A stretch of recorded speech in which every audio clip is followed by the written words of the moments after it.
केवढं रे प्रेम तुझं माझ्यावर, केवढं किती मस्त तू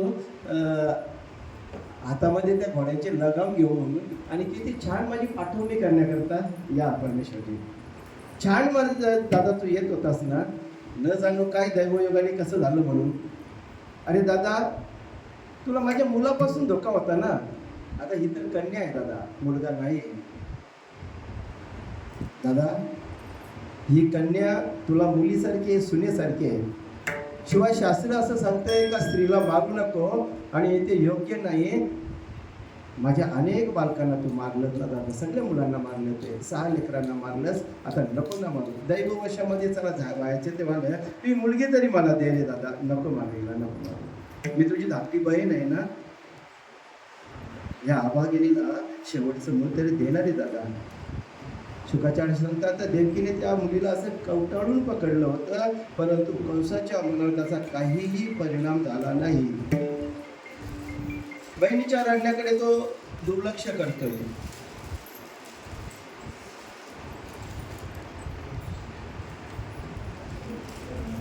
ह्या 10व्या स्कंदामध्ये 4थ्या अध्यायामध्ये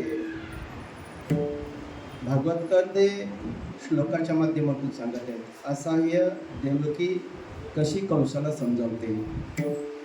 तमाह भ्रातरं देवी कृपणा करुणं सती स्नुषेयं तव कल्याणं श्रेयं माहन्तुमर्हसि. देवकी एकदम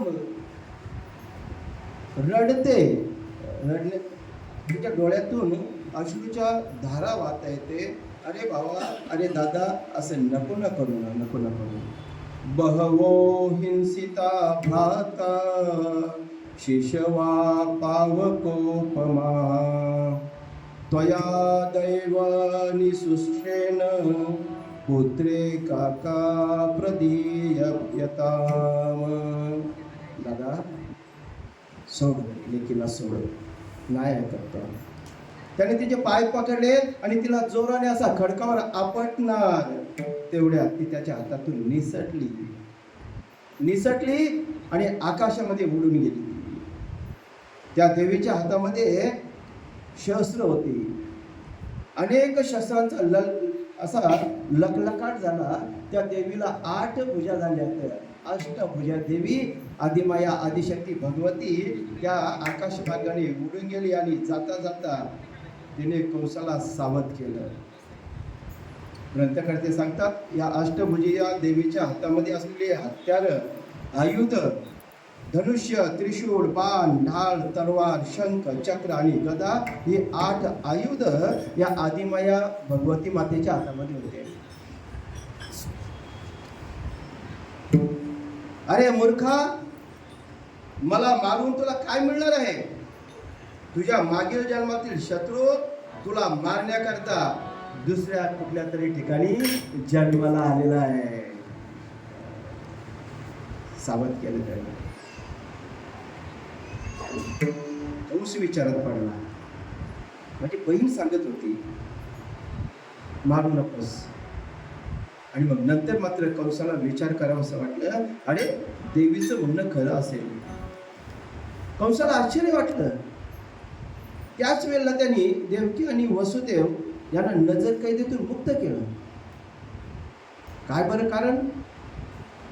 त्याला पश्चाताप असा झाला की नारदांच्या म्हणण्यानुसार मी तुझी मुलं मारली, पण भगवंत चालक आहेत. ते आपलं काम कुठे कशा रीतीने करतील नेम देता येत नाही. आणि आता त्याला असं वाटायला लागलं उगाच मी ताईच्या मुलांना मारले ना, त्यांचा पाप माझ्या डोक्यावर घेऊन बसले. ते ताईजवळ तो क्षमा याचना करतोय. ताई, मी इतका दुष्ट आहे की माझ्यामध्ये करुणेचा लवलेश सुद्धा नाही. मी माझ्या बांधवांचा आणि मित्राचाही त्याग केला आहे. आता मला कोणत्या नरकात जावं लागेल. ब्रह्मघातकी माणसाप्रमाणे जिवंत असूनही मेल्यासारखाच आहे. कंसाचं बोलणं आहे, कंसाचं बोलणं.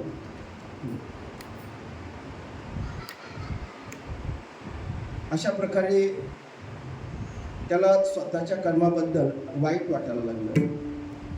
पण तो असा विचार करतोय का देव पण खोटे बोलायला लागले का? तर आकाशवाणी काय झाली होती लग्नाच्या वेळेला, हिच्या पोटी येणारा 8वा मुलगा त्याला मारणार आहे. मग हिच्या पोटी 8वा मुलगा कुठे आलाय तो?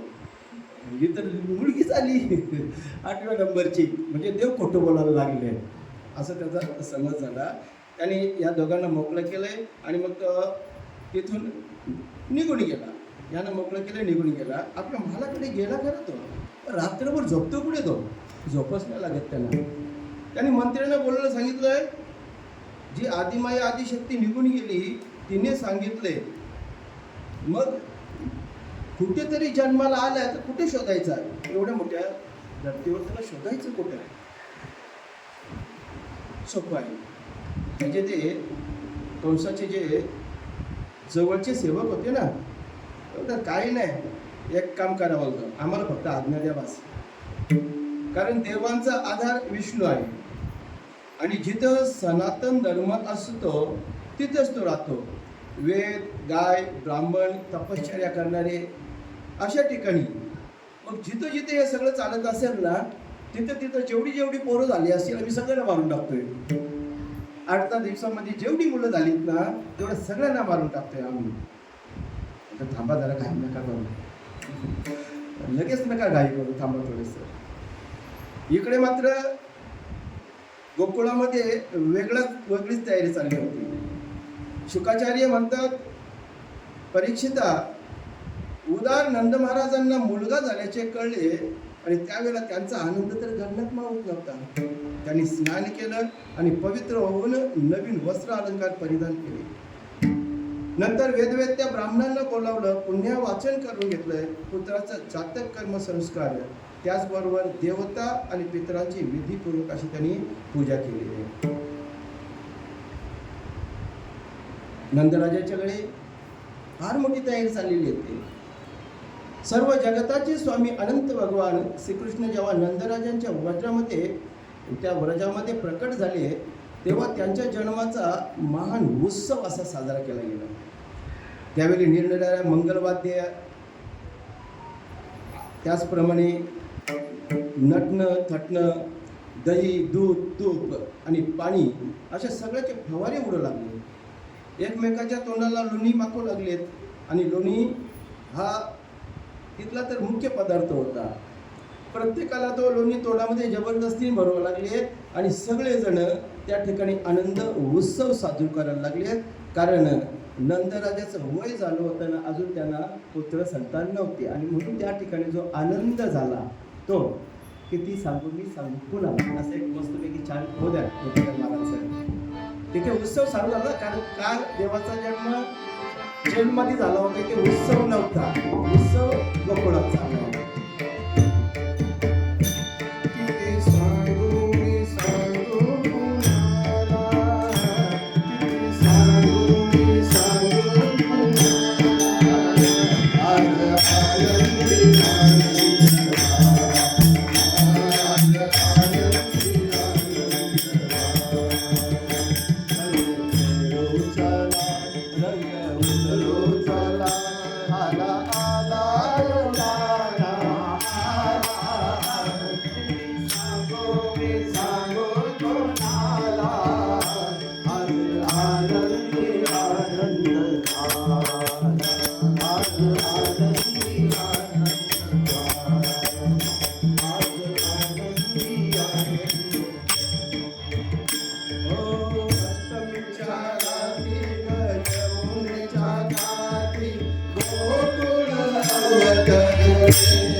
कृष्ण भगवान की जय.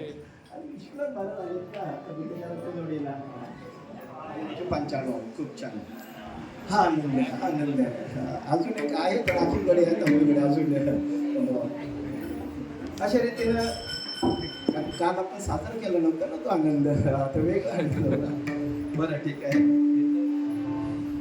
या ठिकाणी कथा पुढे सरकत येते, सगळ्यांना आनंद झाला येते, सगळीकडे मस्तपैकी नटून तटून हा आनंद उत्सव साजरा करतात.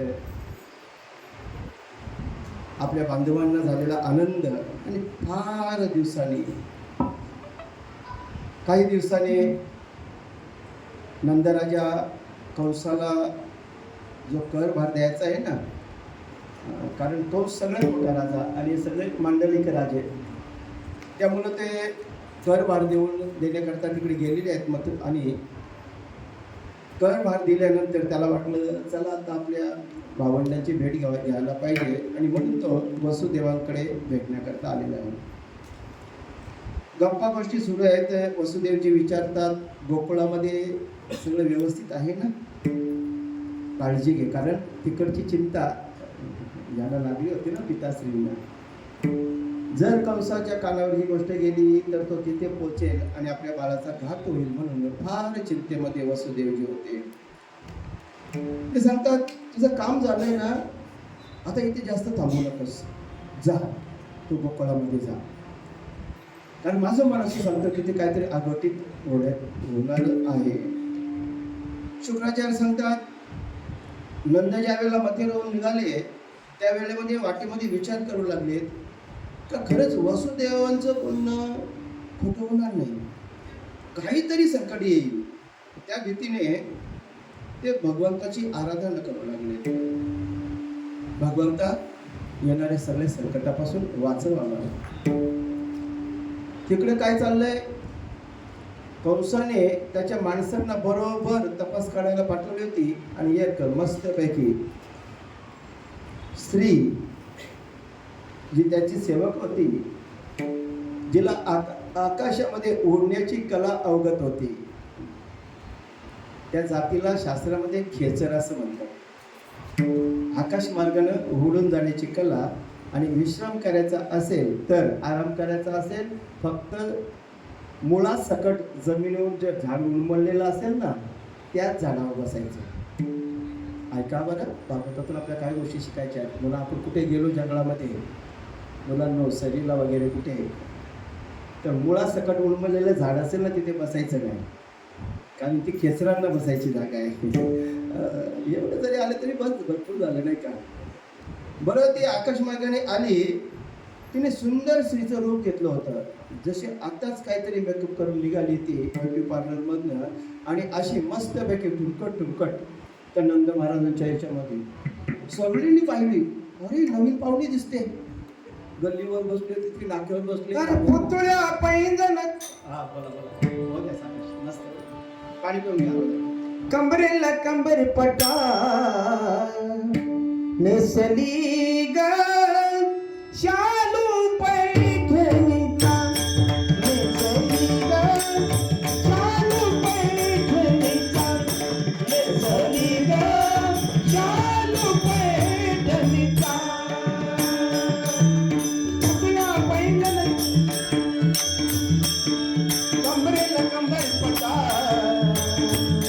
नेसली ग शालू पैठणीचा, नेसली ग शालू पैठणीचा, नेसली ग शालू पैठणीचा. वा, खूप छान. ही पुतणा वासुदेव बाबांना, गुरुवारी वासुदेव बाबा काल्याच्या कीर्तनाचे सम्राट होते आपल्या भागामध्ये. काला ऐकावं तर वासुदेव बाबांच्या ऐकावं नाही जमत तसं करून. एक भगवंतांनी कला दिलेली असते ती. खूप छान वर्णन करायचंय. ही पुतणा ज्या वेळेला गेली ना, त्यावेळेला ती लांबूनच आवाज मारते दरवाजातून. कोणाला? यशोदेला. आणि मस्त छान होते, ए यशोदे, घरात आहे का नाही? यशोदे मारलेली डायरेक्ट कोण आली बाहेर बघते तर आता ती निघायचं पण याला धीर नाही. यशोदे, बाहेर निघतेस की नाही? बाहेर निघाली, बघते ते नवीन पाहुणी, एवढ्या अंगावर दागदागिने, एवढी सुंदर स्त्री आजपर्यंत कधी पाहिली नव्हती. तर आमची नात्यात एवढी कोण लटापटा केलेली, ओळखली का नाही? आणि ओळखली कशी ओळखणार? मग आता तुला मुलगा झालाय ना, थोडीशी भाव खाऊ लागली. आता तू मला कळवलं पण नाही, तुझा ॲड्रेस नाही माहीत, तू कुठल्या गल्लीत राहते ते माहीत नाही, नाव माहीत नाही, कुठली नात्यानी बहीण लागते ते माहीत नाही. तर लांबची बहीण, आत्याच्या मुलीची असं नातं सांगितलं. आणि कुठे आहे तुझा बाळ? न झालं जरा, तुझा आवाज किती, काही तुझा आवाज किती, जरा कमी कर ना, आताच का त्याने झोपवलंय त्याला. आणि हा बाबा तिकडं वाटच पाहत पहिला गोंडीचा गेला पण सोडायचा नाही बाबानी. आताच झोपवलंय आणि ह्या बाबाला गिराक सोडायचं नव्हतं. 5-7 दिवसाचं बाळ ते, त्याने रडण्याचा आवाज केला. तो लागला रडायला तिकडनं. काय ग कुठे बोलतेस? बाळ तर रडते तुझं आणि तुझं ते झोपवलंय. दाखवतो आता काय करणार, खोटं बोलायला जागत राहिली नाही. गेली डायरेक्ट पाळणे तू उचललं, त्याला रोखण्याची हिंमत नाही. कारण तिच्या सौंदर्यावर स्त्री असून सुद्धा ती बांधली गेली होती. पुरुष तर सोडा, स्त्री असून बांधली गेली होती. तिला कसं रोखावं? उचललं तिने आणि ते बाळ आपल्या छातीला लावलं असताना पाण्या करण्याकरता. भगवंत मला माहित आहे, मी वाटत बघते इकडे.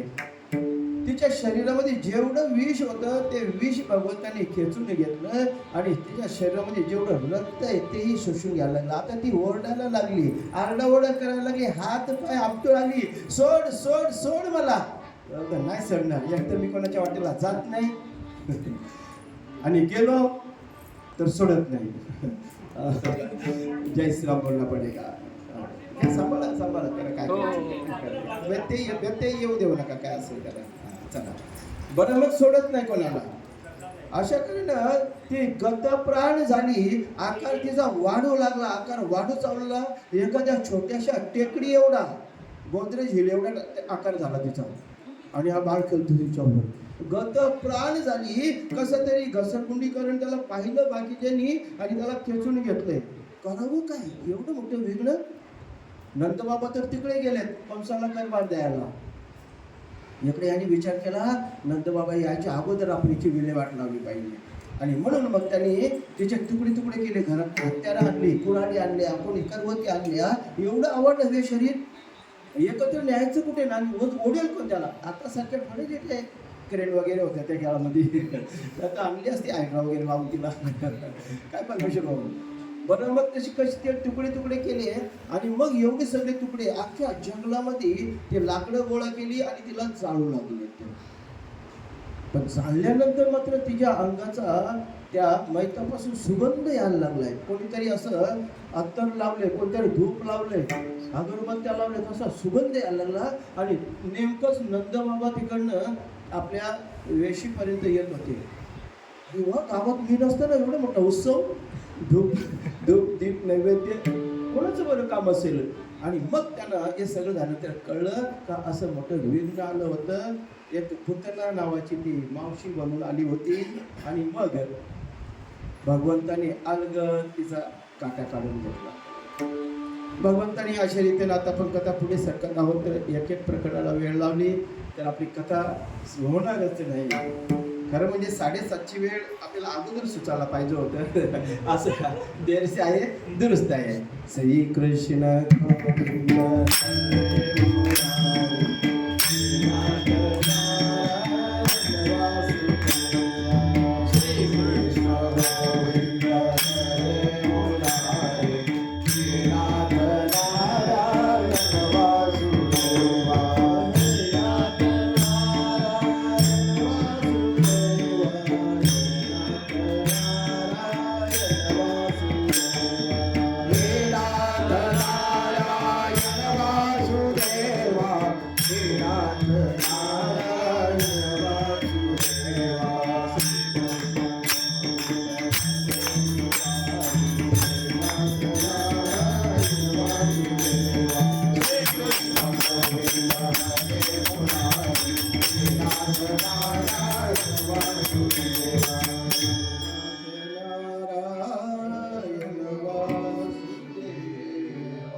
अशा रीतीनं पुढे एक एक एक एक संकट येत चालली.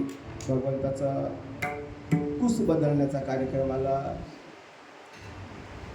असं मैदानामध्ये गेल्यानंतर सगळी कामं करणारी सगळी मंडळी त्या बाळाला झोपून मस्तपैकी एका छकड्याच्या खाली ठेवला.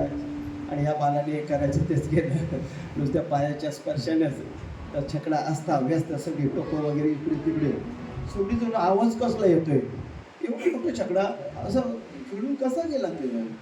बाकीचे बरोबर तर त्यांनी केलंय, त्यांनी अरे वेळ बीड लागलंय का. एवढंसं बाळ आणि त्याच्या पायानं एवढं सगळी 4-4 माणसांना उचलता येत नाही, एवढी टोपं भरलेली. आणि त्याच्या पायानं, एवढ्या लहान मुलाच्या पायानं असं. त्यानंतर कुस बदलण्याकरता तिथे गेल्यानंतर हा प्रकार घडला. एक तृणावर्त नावाचा राक्षस आणि त्याने सुद्धा हवेमध्ये भगवंताला वरती उडवून निवडत, त्याचाही भगवंताचा स्वतःचा भार वाढवला आणि त्याचाही उद्धार केला. पुढं नामकरणाचा विषय आलेला आहे. नामकरण करायचं, एवढ्या वर्षांनी मुलगा झाला आहे. आणि म्हणूनच गर्गाचार्याकडनं त्यांचं जातक वर्तवलं पाहिजे. आणि गर्गाचार्य आल्यानंतर नंदबाबा सांगतात याचं जातक वर्तव. गर्गाचार्य म्हणतात, नंदबाबा असं करू नका. ही बातमी जर कंसाला कळली ना, कारण तुमच्या सगळ्या कुळाचा जातक कर्मकर्माला भविष्य सांगणारं मीच आहे. आणि जर याचं असं सांगितलं तर त्याचे दूध फिरतात महाराजी. आणि मग ते सांगतील तोच असेल म्हणून जाती एक काम कर, आपण ते करू नये. दुसऱ्या कुठल्या तरी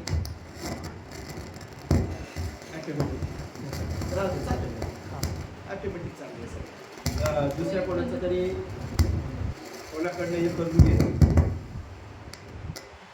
चालूच झालंय का कनेक्शन झालं आलं. बरं असं होतं असं कधी कधी घाबरला तो पण कंसाला. बरं मग शुकमणी सांगतात अरे हे सांगितलं तर पण ह्यानं कुठं राहत नंतर बाबाने. ते सांगतात ते एक काम करा, आपण एक काम करू, बंद खोलीत जाऊ, मी आणि तुम्ही दोघंच जण. त्याच्या मम्मीला पण नाही सांगायचं. बस एवढी गुप्त सांगितलं हे केलं तर कसं माहीत पडेल. हरकत नाही, गर्गाच्या म्हणतात बरं आहे, मला पण त्याचं दर्शन घ्यायचंच होतं ना, या निमित्ताने त्या परमपुरुषाचं दर्शन तर मिळेल. सांगायला सुरुवात केली. हा रोहिणीचा मुलगा आपल्या मित्रांना आपल्या गुणांनी आनंदित करेल. बघा भगवंताचं जातक कर्म कसं आहे. याचे नाव राम असेल आणि याच्या शक्तीला काही सीमा नसेल, म्हणून लोक याला बल असे म्हणतील. मोठ्या मुलाचं जातक कर्म राम आहे, पण त्याच्यामध्ये अपरिमित बल असेल आणि म्हणून त्याला बल असं म्हणतील. आणि पुढे भविष्यात बल आणि राम या दोघांचा सहयोग येईल आणि त्याला बलराम असं नाव येईल. आणि नंतर भेदामुळे तो बळीराम होईल. जय श्रीराम बोलला पडेगा. हा यादव तुमच्यामध्ये काही भेदभाव ठेवणार नाही, म्हणून याचे नाव संकर्षण असेल. आणि हा जो सावळ्या वर्णाचा आहे ना, याचं तर काय सांगावं. अनेक युगामध्ये हा वेगळं वेगळं शरीर धारण करतोय. मागच्या युगामध्ये याच्या शरीराचा रंग पांढरा आणि तांबडा होता, पहिल्या युगामध्ये, कृतयुगामध्ये. त्याच्यानंतर त्रेतायुगामध्ये हा पिवळा झाला आणि आता मात्र हा कृष्ण वर्ण होते, म्हणून याचे नाव कृष्ण. सावळा वर्ण आहे ना याचा, कृष्ण वर्ण. नंतर म्हणतोय हा तुझा पुत्र पूर्वी कधी वसुदेवांचा पुत्र होता, म्हणून हे रहस्य जाणणारे लोक याला श्रीमान वासुदेव असेही म्हणतील. तुझ्या पुत्राची पुष्कळ नावे आणि रूपे सुद्धा होती. जितके गुण आणि जितके कर्मे या सर्वांना अनुसरून वेगवेगळी नावे होती. मी हे जाणतोय की सर्वसामान्य लोक याला जाणत नाहीत. हा तुम्हा लोकांचे परम कल्याण करील. सर्व गोप आणि गायींना हा अतिशय आनंदित करील. याच्या साह्यानं तुम्ही मोठमोठ्या संकटातून अगदी सहज पार पडाल. असं जातक वर्णन. थोड्याच दिवसामध्ये आता ही मुलं हळूहळू खोडखड व्हायला लागली. असती असती ते गुडघ्यावर येऊ लागले, रांगू लागले. दोघंही भाऊ रांगत रांगत त्या धुळीमध्ये मस्त खेळायची आणि त्यांच्या पायातील घुंगरांचा तो झुणझुण रुंझुण वाहणारा तो वाजणारा आवाज आणि त्या कर्णमधुर आवाजाने इकडे नंदराजा आणि यशोदा एकदम आनंदित व्हायच्या. दोन्ही बालांना आपल्या नजरेत ते कधीच करत नाही. कधी कधी ती बालक खोडकरपणा करायची, कधी त्या वासरांचा शेपूट धरायची, कधी वासरं भिवून त्यांच्यामुळे इकडे तिकडे पळायची. अशा रीतीनं अतिशय चंचल आणि फारच खोडकर ती दोन मुलं. हळूहळू वय वाढत चालले. हे परीक्षित थोड्याच दिवसामध्ये रांगणे संपून राम आणि कृष्ण सहजपणे गोकुळामध्ये हिंडू लागले. आता भगवान श्रीकृष्ण आणि बळराम आपल्याच वयाच्या गवळ्यांच्या मुलांना घेऊन बाहेर खेळण्यासाठी पडत आणि त्या व्रजातील गोपींना आनंदित करीत आहेत. निरनिराळे खेळ खेळत. त्यांच्या लहानपणाच्या मनोहर खोड्या पाहून त्या यशोदेच्या घरी येत आणि मग त्या खोड्या सांगायला लागल्या. अगं यशोदे, हा तुझा काना किती खोडकर आहे ग. गायीची धार काढण्याची वेळ आली नसली तरी पण हा वासरणं सोडतो. आम्ही रागावलो का खोका हसतोय आणि पळून जातोय. चोरीच्या नवीन नवीन आयडिया हा कुठून शोधून काढतोय काय माहिती. बरं, हा आमच्या घरचं गोड गोड दही दूध चोरतोय, ही काय स्वतः खायला हरकत नाही, तो वांदरांना पण खायला घालतोय. आणि जेव्हा याचं पोट भरलं तो खाऊ शकत नाही, त्यावेळेला आमची माठी फोडून जातोय.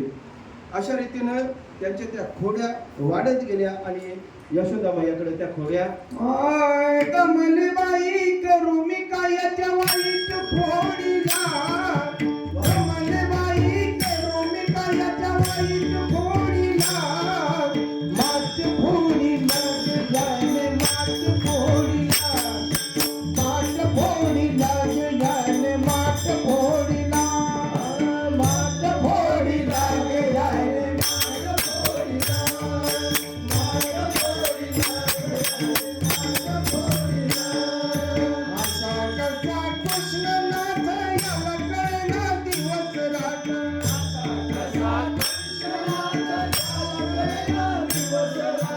असा कसा कृष्णनाथ याला कळेना दिवस रात घालून गळ्यात हात याने हार तोडिला घालून गळ्यात हात याने हार तोडिला मात फोडिला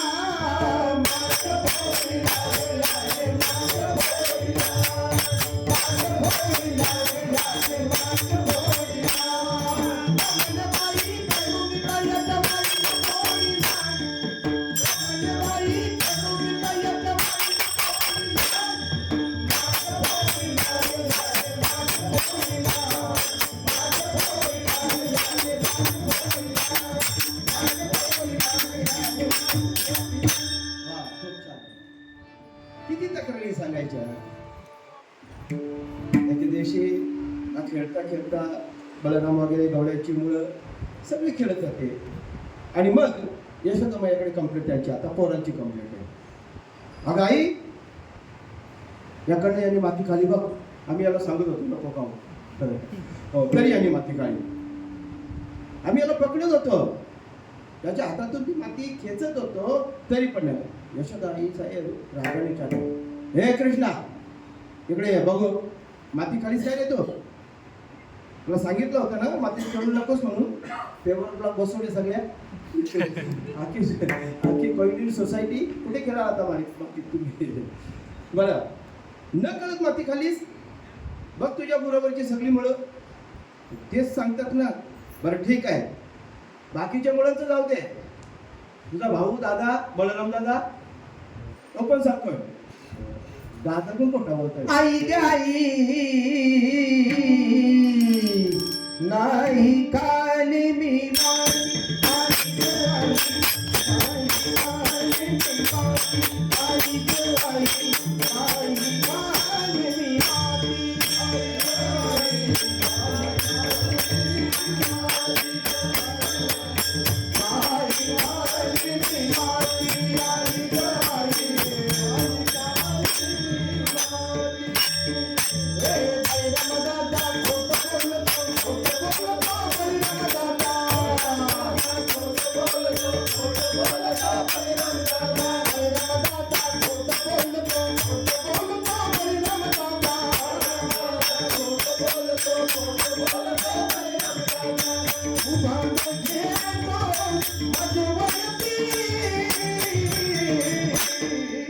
आई ग आई आई काली मी माती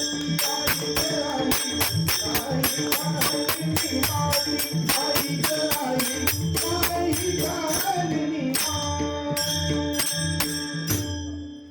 अगं नाही खाली आई मी माती बलराम दादा खोटा बोलतोय हो त्या पोरांचं ऐकून आई बोलते थांब आता मलाच परीक्षा घेऊ दे आणि आईनं त्याला असं जबरदस्ती त्याचा सत्तर दाबलंय आणि मग त्याने उघडल्यानंतर आई पाहते तर काय अनंत ब्रह्मांड उदरी हरी हा पालक घरी अनेक ब्रह्मांड एकच ब्रह्मांड नाही अनेक पर्वत अनेक समुद्र अनेक नद्या आणि केवढी मोठी मोठी झाडं वृक्ष हे सगळं तेवढेच तेवढी ते गोकुळ तेवढ्याच कुतुरा आणि काय बघाल तेवढेच कंस तेवढेच सेना तेवढेच सगळे राजवाडे हे सगळं त्याच्या तोंडामध्ये आणि मग आईनं समजलं अरे बापरे आईने डोळे वाटारले आता तिला चक्कर आली कळलं काय हे सगळं पाहून भगवंतानी ते योगमायाने ते योग दाखवलं नंतर पुन्हा एकदा आईला शुद्धीवर आणली अशा प्रकारे त्यांच्या त्या लीलावाड्यात जातात आपल्याकडे वेळ फार कमी आहे आणि काही कथा आपण ऐकलेल्या आहेत ज्या न ऐकलेल्या कथा आपण आपल्याला इथून ऐकायच्या म्हणून पुढे भगवंताला त्याने खोऱ्या काढतोय म्हणून उखळाला बांधलं आणि त्या उखळाला बांधलेल्या भगवंताने त्या दोन मोठ्या वृक्षांच्या मधून जाऊन त्या दोन्ही वृक्ष उन्मळून पाडले कुबेराचे ते पुत्र होते दोघ जण एक नलकुबेर आणि मणिग्रीव गावाचे दोन मुलं होते नारदांनी एका दिवशी पाहिलं होतं सरोवरामध्ये फार्म हाऊसला गेले होते होता तो माणसं काही बोलू नये माफ करा आमच्या तोंडात काय शब्द सोबत आहे आणि लहान कोण मोठा कोण काहीच बोलत नाही महाराजजी आता बरं मी व्हॉट्सअपवर नाही म्हणून काही लोक सांगतात, बघितलं का महाराज कोकणात गेलेली आपली इकडची माणसं 55-60 वर्षाच्या आपल्या माता भगिनी जीन्स टी शर्ट वर कशी फोटो काढतात. माफ करा ना, माफ करा महाराज, हा आपला वेश मुळात नाही महाराज, माफ करा. सोसायटीवाल्याची माफी मागते. तुम्हाला कामानिमित्त तुम्ही ऑफिसमध्ये जाताय, पण आपला पेहरावच नाही का पाश्चिमात्य पेहराव आहे. हा लहान मुलांना घालतो ठीक आहे, वयात आलेल्या माता भगिनीने ते ड्रेस घालू नये ती विनंती करते. पंजाबी ड्रेस घाला, खूप चांगले, नऊवारी साडी नेसा, फ्रॉक घाला, खूप छान आहेत ना ड्रेस कितीतरी, परंतु जीन्स आणि टी शर्ट हे आपलं वस्त्रच नाही. मागतो क्षमा मागतो, कोणाचं म्हणणं आहे तर तुम्ही सगळे म्हणजे लेखी आहात, कोणी सून आहेत, कोणी भगिनी आहेत. ते असं अशा रीतीनं पुढं कथा वाढत आहेत, पुढे पुढे जाते. भगवंतांनी वत्सासूर, बकासूर, आगासूर या सगळ्यांचा पुढं उद्धार केलाय. आणि ब्रह्मदेवाने एक दिवशी विचार केला, चला मला आता आपण थोडीशी मजा बघूया याची. आणि ब्रह्मदेवाने सुद्धा ज्या वेळेला विचार केला, त्याची गाई वासरं सगळी लपवून ठेवली. त्यावेळेला सुद्धा ह्याही कथा आपण बऱ्यापैकी ऐकल्या. तर भगवंतांनी जशीच्या तशी ज्या ज्या आकाराच्या गायी होत्या, ज्या ज्या आकाराची वासरं होती, जशी शिंग होती, जसा रंग होता आणि जशी ही लेकरं होती, गोपाळ होते, तशी सगळे गोपाळ, सगळे गायी वासरं जसंच्या तसं बनवलंय. आणि एक वर्षभर, पत्ता नाही, एक वर्षभर ब्रह्मदेव तो आज येईल, उद्या येईल, आज येईल. वास्तविक ब्रह्मदेवाचा तो निमिष आहे. आपण ऐकून आलो ब्रह्मदेवाचं, पण इकडे आपल्या गणनेनुसार एक वर्षाचा कालावधी गेला. आणि म्हणून ब्रह्मदेवाने चला लांबून बघूया, याचा मस्त चाललंय आपलं. त्याच गाई, त्याच वासरू, घरी इकडे आई वडिलांना मग पत्ता नाही की आपली मुलं आहेत का नाही म्हणून. उलट त्यांचं प्रेम वाढलं, उलट प्रेम वाढलं. कारण काय होतं महाराजजी, अनिल दादा, भगवंत स्वतः, हा बरं भागवतामध्ये हे आपल्याला ऐकायचं, भगवंत स्वतः काय झाले, भगवंत स्वतः वासरू झाले, भगवंत स्वतः गोपाळ झाले. ही सगळी रूपं भगवंतानी स्वतःनी धारण केली होती. आणि मग भगवंताच्या रूपाची गोडी काय वेगळीच असेल ना. आई वडिलांचं प्रेम त्या मुलांवर इतर दिवसांपेक्षा जास्त वाढले, त्या गायींविषयी प्रेम वाढले, त्या वासरांविषयी प्रेम वाढले, कारण स्वतः भगवंतानी तेवढी रूप. म्हणून त्याला म्हटले अनंत रूपे अनंत वेशे,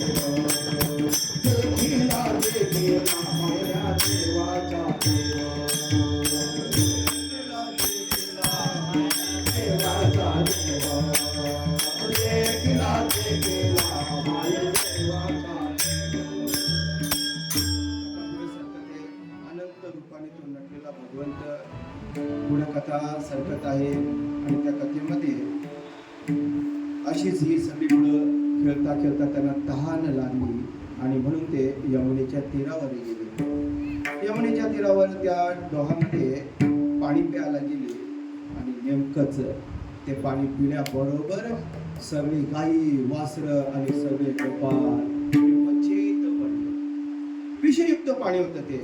कारण काय होतं, शुकदेव म्हणतात असं कसं झालं. परीक्षिताला कथा सांगणारे शुकदेव ज्यावेळेला परीक्षिताने विचारलं हे का झालं, त्यावेळेला शुकदेव म्हणतात असं कसं झालं, त्याचं कारण आहे. भगवान श्रीकृष्णाने पाहिलं की ह्या कालिया नागाने यमुनेचे पाणी विषारी केले. त्यावेळेला ते त्या सापाला तिथून दूर करण्याचा विचार करतात. ह्या यमुनेच्या नदीमध्ये एक डोह आहे, या कालिया नागाचा डोह. त्या ठिकाणी तो त्याच्या सगळ्या परिवारासाठी राहतो.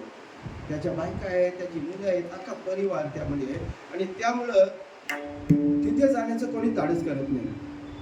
जाण्याचं धाडस सोडून द्या, वरून एखादा पक्षी गेला का डोहातून वरून, तरी तो मरून पडायचा, एवढं विषारी. कधी कधी हवेबरोबर त्याच्या विषाच्या त्या यमुनेच्या डोळ्यातून जे बाष्पीभवन होतं ना पाण्याचं, त्यावेळेला ते त्याला थेंबण्या तुषार म्हणतात नाही का, हवेबरोबर वाहून जातात ते पाण्याचे तुषार, आणि ते सुद्धा गेले तरी लोक मरायची. म्हणजे एवढं त्याचं ते भयानक विष होते. ते ज्यांना ते लागलं त्यांची ही अवस्था होतात. ती भगवंत काय करतात, डायरेक्ट आता जातात आणि त्या डोळ्यामध्ये उडी मारतात, पाणी असं उसळतं. भगवंत त्या कालियाला शोधायला जातात आणि कालिया आपल्या पत्न्यांबरोबर मस्तपैकी गप्पा गोष्टी करत होता. आणि त्यांनी पहिलं, अरे कोणाची हिंमत झाली मला चॅलेंज माझ्या घरात घुसून, कधी कधी लोक बाता मारतात नाही का, घरात घुसून खेचून काय शिकवत अशा जगतात.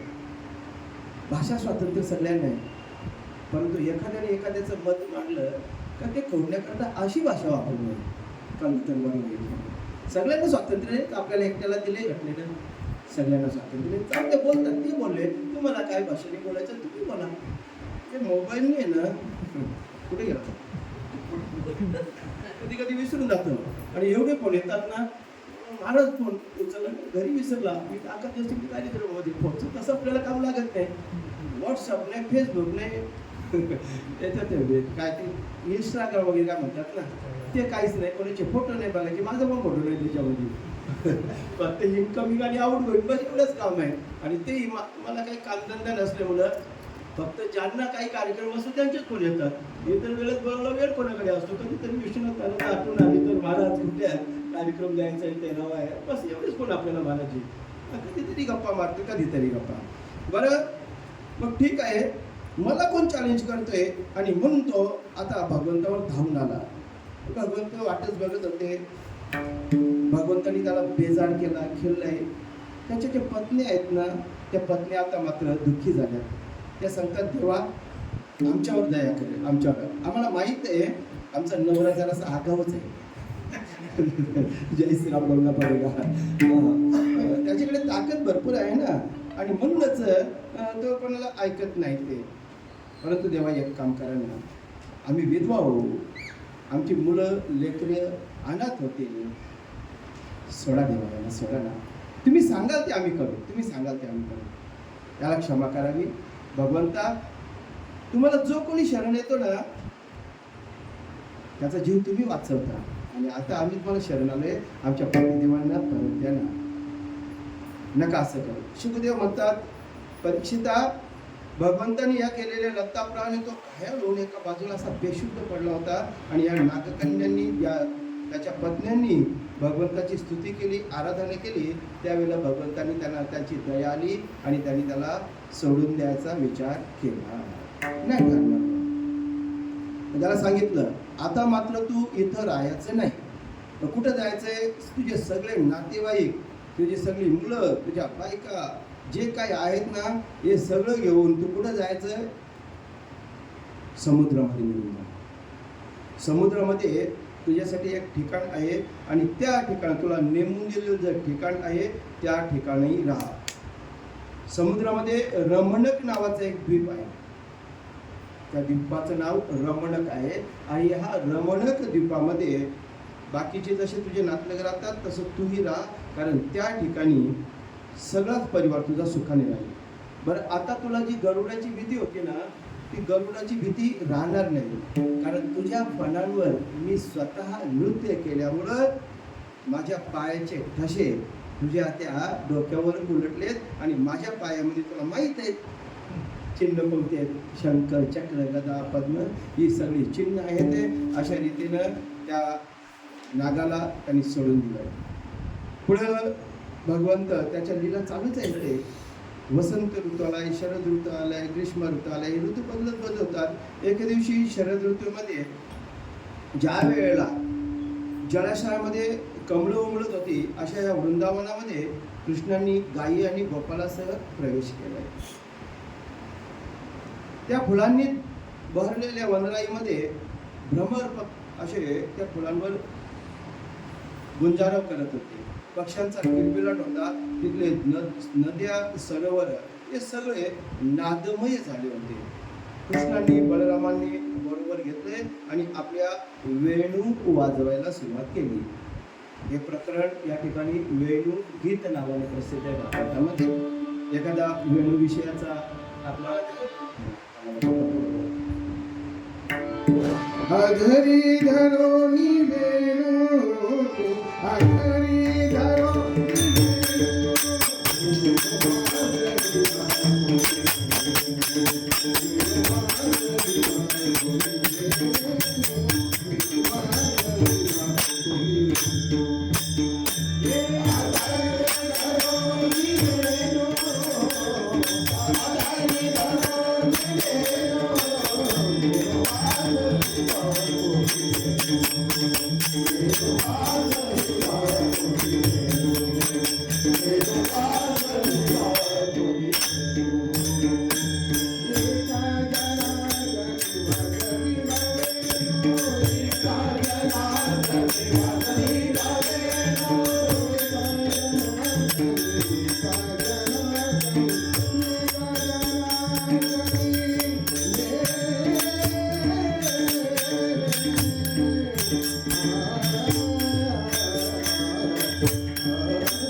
वाट पाहतच होतो आपण या दिवसाची.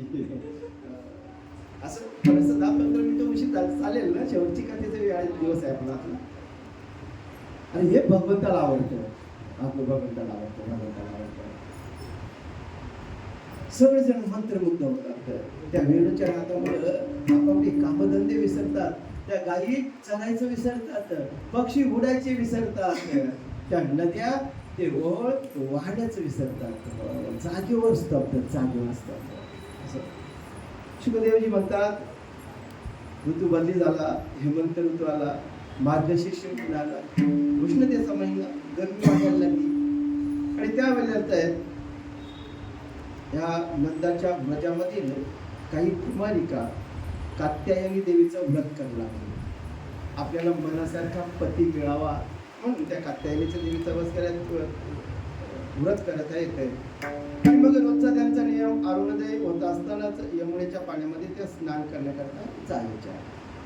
तिथे मस्तपैकी मैयाच्या किनाऱ्यावर त्या देवीची वाळूची मूर्ती तयार करायच्या, त्यांना सुगंधी चंदन फुलं वगैरे अर्पण करायचे, अन्नाचे नैवेद्य, धूप दीप, लहान मोठ्या भेटवस्तू अशा रीतीने ते कात्यायनी देवीची आराधना करायच्या आणि सांगायच्या, हे कात्यायनी, हे महामये, हे महायोगिनी, हे सर्वांचे एकमात्र स्वामिनी, नंदनंदन हा आमचा पती होऊ दे, आम्हाला त्याच्या पत्नी होत, आम्ही तुला नमस्कार करतोय. आणि मग ते जप करत बसायच्या.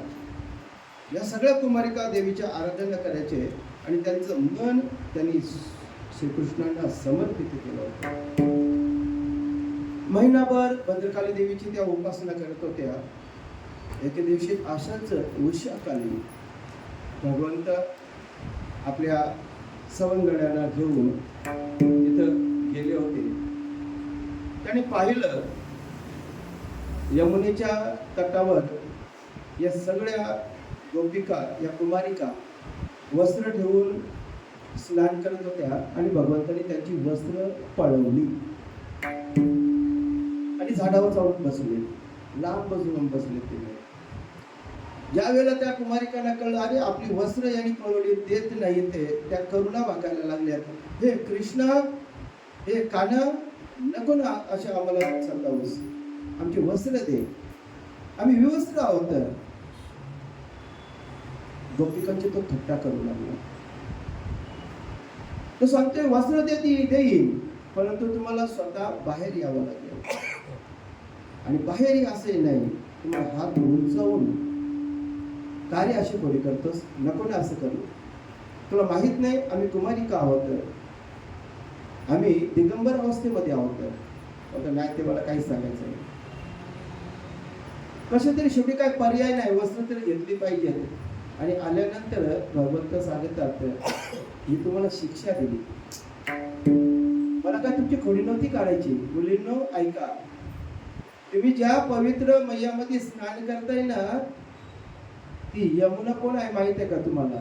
यमराजाची बहीण आहे, सूर्याची पुत्री आहे. आणि अशा विवस्त्र स्नानामुळं आता तुमच्यावर देवता कोपतील. आणि देवता कोणतरी मोठा तुम्हाला शिक्षा करतील, त्यापेक्षा तुम्हाला ही शिक्षा फार कमी आहे. देवतांचा कोप झाल्यानंतर काय आपल्याला शिकायचंय त्याच्यामध्ये? विवस्त्र स्नान करू नये हा पद आपल्याला तिथून घ्यायचंय. तुमच्या मनात काय ते मी ओळखलंय, तुम्ही कोणासाठी उपास करताय ना ते मला कळलंय. पुढच्या महिन्यामध्ये मस्त पैकी एक दिवस ठरवू आणि त्या दिवशी रास क्रीडेचा आपण आनंद घेतला. कथा पुढे सरकत आहे. भगवंत रानामध्ये गाई वासरांना घेऊन गेले, भूक लागली, यज्ञ करण्याकरता अनेक ऋषी त्या ठिकाणी उपस्थित, यज्ञ पत्नी आहेत, त्यांच्या ऋषी पत्नी आहेत. ते भगवंता सांगितलं जा आपल्याकरता करताना जेवण मागून या. त्यांना काही ते कळलं नाही, भगवंताचं स्वरूप कळलं नाही, त्यांनी नाकारलं. परंतु त्या ऋषीच्या पत्न्यांनी मात्र त्यांना निरोप कळला की अरे बापरे, भगवंत स्वतः ज्याच्या लीला आम्ही अनेक लीला ऐकत आहोत आणि तो स्वतः आपल्याकडे अन्न मागतोय, काय भाग्य असेल. त्यांनी लगेच डबे भरले, सगळे डबे लगबगीनं. ते त्यांचे पती त्यांना सांगतात अगं चालल्यात कुठं, अजून भोग द्यायचा आहे देवाला. भोगला देव मी गेला खड्ड्यात. अरे तुम्हाला अजून देव कळला नाही, आपल्या समोरचा देव आहे. मला शोकांतिक आहे ना, शोकांतिक आहे. हृदयातला देव अजून कळला नाही आपल्याला आणि इकडे तिकडे शोधत राहतो. अरे मीराबाईंनी खूप छान भजन याच्यासाठी जर गायलेलं आहे. मीराबाईंनी सांगितलं अरे इकडे तिकडे भटकतोय तू, इकडे तिकडे भटकताय कशाला? तो सहज मिळणारा अविनाशी भगवंत आपल्या हृदयामध्ये आहे ते, आणि उगाचच त्याला शोधासारखा. वाणी में मेड प्यासी मोहे सुन सुन आवत हासी, आत्मज्ञान बिन नर भटकत हे कहा मथुरा काशी. हरि भरा तो सारा जगत है ढूंढत फिरत उदासी, मेरा कहे प्रभु गिरधर नागर. आत हरी बाहेर हरी, आत हरी बाहेर हरी, आत हरी बाहेर हरी, आत हरी बाहेर हरी, आत हरी बाहेर हरी, आत हरी बाहेर हरी. हरी घरी कोंडले,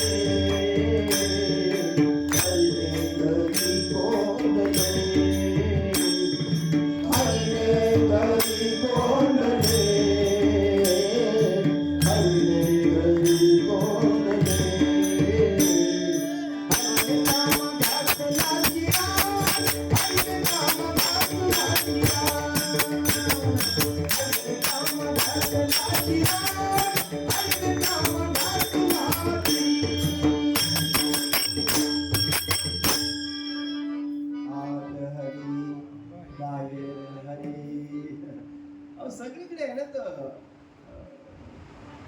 हरीने कामा घातला चिरा. ऐकायला बोलायला फार बरं वाटतं ना. वागण्याची वेळ आली ना चिरणामध्ये आणण्याची. घोड्यात हास्य दोस्ती करेगा तर खायगा क्या, माफ करा. अशी वाक्य आम्ही खूप ठिकाणी ऐकतो महाराज. काय करतात भरोसाच नाही ना, फक्त बोलण्यापुरतच आहे. असं पुढे पुढे कथा सरकत आहे. नंदबाबा सांगतात आता एक काम करू, दरवर्षाप्रमाणे सालाबादप्रमाणे याही वर्षी आमच्याकडे गोवर्धनाची नाही कोणाची इंद्रदेवाची पूजा करण्याचं ठरलं आहे. त्याला तृप्त केलं पाहिजे. हा बाबा सांगतोय इंद्राची पूजा का करायची बाबा? अरे इंद्राची पूजा का करायची म्हणजे देवांचा राजा आहे तो, वरुणाचं रूप तोच आहे, तोच पाणी पाडतो आणि त्याने पाऊस पाडला का मग आपल्याला पाहिजे तेवढं गवत मिळते, शेती पिकते आपली, आपण गुराढोरांवर वासरांवर अवलंबून आहोत, शेतीवर अवलंबून आहोत आणि म्हणून त्याची पूजा करायची. तुम्हाला हे कळत नाही का बाबांनो? ठीक आहे, तुम्ही बघा माझ्या डोक्यात असा विचार आहे, इंद्र देवी पाऊस बिऊस त्या सगळ्या डोक्यातून काढून टाका. आपण ज्याच्या जीवावर जगतो ना तो गोवर्धन पर्वत इथे बाजूला आहे. हो, तोच आपल्याला सगळं काय पुरवतो. त्या गाई वासरा घेऊन पुढे जातो. दूध कशामुळे मिळते? तुम्ही गोवर्धनाची पूजा केली पाहिजे. बघा तुम्हाला पटलं तर सांगते माणसाचं तेही बरोबर आहे. काही लोकांना पटलं, घेतली मग गोवर्धनाची पूजा करायला घेतली. आता गोवर्धनाची पूजा करायला घेतल्याबरोबर त्या बाबाला राग आला. दरवर्षी काल्याचा कार्यक्रम मला असाच लांब बोलला पडेगा. कोणाला राग येईल महाराज ना, क्षमा मागता. त्यालाच कसं माझा पत्ता कट केला, कोणीच पत्ता कट केला. तो आता मोठा माणूस झाला, तो आता राष्ट्रीय कीर्तनकार झाला. आता जाऊ दे ना, ते लहान पोरांना करू दे ना बाजूच्या गावामध्ये. काय वृत्ती हो आमची, कोणीच पुढे नाही जायचं. अरे इंद्राला एवढे वर्ष देत होता ना, जात दे ना, आता कवर झाला, करू दे ना, 1 वर्ष देत कर, पुढच्या वर्षी नंतर ते बघू. नाही ना, फारच उतावळेपणा. माझी पूजा सोडली का, थांब याला आता इंगा दाखवतो. आणि मग त्यांनी त्या सगळ्या त्या पर्जन्याला आज्ञा केली, वरुणाला आज्ञा केली, जा आता धूम चक्री कर. सगळे तेतात तिकडं सगळीकडे हाहाकार माजला. आता बाहेरचे काही आहे म्हातारे म्हणजे ह्याला सांगत होतो, पोरांचा सगळ्यांनी ऐकायचा. ऐकत नाही पोरं, काही पण सांगतील. शिकलेली पोरं आता बाहेर जे शिकून आली ना, त्यांचं सगळं ऐकायला लागले, नाही ऐकायचं सगळं. आता आता हा पो काही थांबू नका, नाही होऊ ना बोलू नका. भगवंत सांगतात तर सगळीजण एक काम करा, सगळी बोलावा. आणि अळगत भगवंतानी तो गोवर्धन पर्वत उचललाय. 7 दिवस आपल्या कळंगळीवर तो पर्वत भगवंतानी अजिबात इकडे तिकडे न आणता तसाच उचललाय. सगळीजण मजेत, पडू किती पण पाऊस, एका जागेवर ना आता सगळं खायला प्यायला एका जागेवर ते सगळेजण तृप्त झाले. ते आणि भगवंतांच्या लीला ज्यावेळेला पाहिल्या ते त्यावेळेला सगळीजण थक्क झाले. ते हा सामान्य मूर्ख नाही, हा खरंच देवांचा अवतार. आणि परत लगेच देवाने आणि देव समजला तर उगाच मला बसून पूजा करतील, आबील टाकतील, गुलाल टाकतील, हार घालतील. त्यापेक्षा परत योग मायेनं त्यांना तो आपल्यासारखा लहान मुलगा आहे असं भासवलंय. पुढं ही प्रकरण पुढे झाले होते. अजूनही पुढं रास लीलेचा प्रसंग होते. रासलीला गोपींच्या मनामध्ये असलेला भगवंत. आणि मग त्यांनी एक शरद ऋतू पाहिलंय. पौर्णिमेची रात्र होती, मोगरा वगैरे सुगंध फुलं उमललेली होती. आणि भगवंतांनी योगमायेचा आश्रय घेतला आणि सगळ्या गोपींना बोलावून रास क्रीडा करण्याचा संकल्प केला. फार दिवसांनी भेटलेले आपल्या पतीने आपल्या प्रियकराला जसं सुख द्यावं त्याप्रमाणे ह्या गोपिका आनंदित झालेल्या होत्या. कृष्णांना ताज्या केसराचे लालसर अशा लक्ष्मीच्या मुखकमळाने म्हणून असे चंद्रबिंब आणि त्यामुळे त्या किरणांनी व्यापलेले वृंदावन पाहिलंय. वेणूवर वज्रसुंदरींना प्रिय असणारे गीत वाजवण्यास सुरुवात केली. श्यामसुंदरांनी ज्यांचे मन आधीच आपल्या अधीन करून घेतले होते त्या सगळ्या गोपी त्या बासरीचा सूर, तो प्रेमवर्धक स्वर ऐकला आणि एकमेकींच्या गळ्यामध्ये हातामध्ये हात टाकून त्या नाचायला लागल्या, गायला लागल्या. बासरीचे सूर एकदम मधुर होते का सगळेजण मंत्रमुग्ध झाले होते. आणि ह्याप्रमाणे असा आनंद त्यांनी या अगोदर कधीच लुटला नव्हता. एखादं बासरीचं गीत जमत असेल, एखादं नाही चांगलं पुढे चालू आपण, कारण आज आपल्याला त्याच्याकरता आमंत्रित केलं होतं. आपल्यालाही तेवढा वेळ थोडा कमी पडणार आहे. त्यानंतर पुढं अक्रूर भगवंताचा जवळचा आहे, एकदम जवळचा सख्या. आणि अक्रूराला भगवंत सांगतात, अक्रूराला कंस या भगवंताच्या नगरामध्ये पाठवतात. आता कंसाची खेळी सुरू झाली. ती कंस म्हणतोय माझ्या दुश्मनाला संपवलं पाहिजे.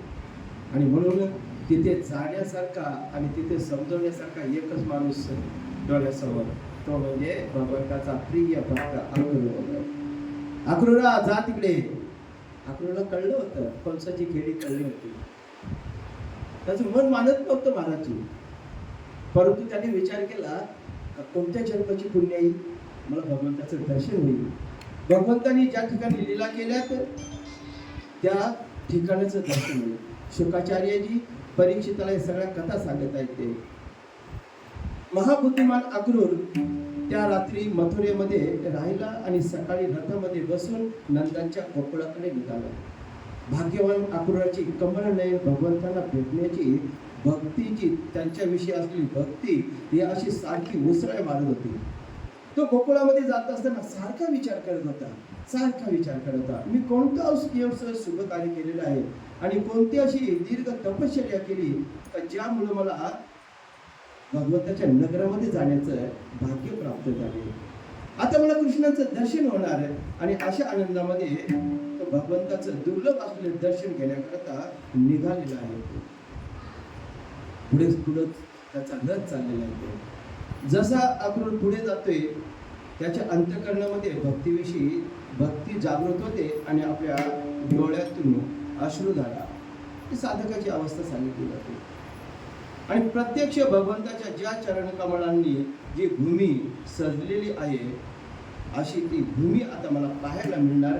खऱ्या अर्थाने पाहायला गेलो तर कंसाचे माझ्यावर झालेले उपकारच आहेत. मी स्वतःला धन्य समजून घेतोय आणि म्हणून अक्रूर आता त्या ठिकाणी प्रेम भावनेने पोहोचत आहे. ते रथ त्यांनी थांबवला, त्या भूमीला साष्टांग दंडवत केले आणि आता अक्रूर चांगल्या तऱ्हेने आतमध्ये गेलेलं आहे. ते भगवंतांनी अक्रूराचा आदरातिथ्य केलेला आहे. त्याला आपल्या बाजूला बसवले, गप्पा चालल्या ते कशा रीतीनं तिकडे काय चाललंय. आता हाही इकडे वाटत बघू नका, अवतार चरित्र संपवायचं आहे ना आता, आणि मग कंसाला मारायची वेळ आलेली आहे आता. आणि म्हणूनच भगवंतही विचार करत होते, भोजन वगैरे झालं, मस्तपैकी वालाच्या शिंगा उकडल्या, गप्पा गोष्टी बाबा हसायला लागले. काही गोष्टी अशाच असतात, 5G 6Gचा वापर करावा लागतो.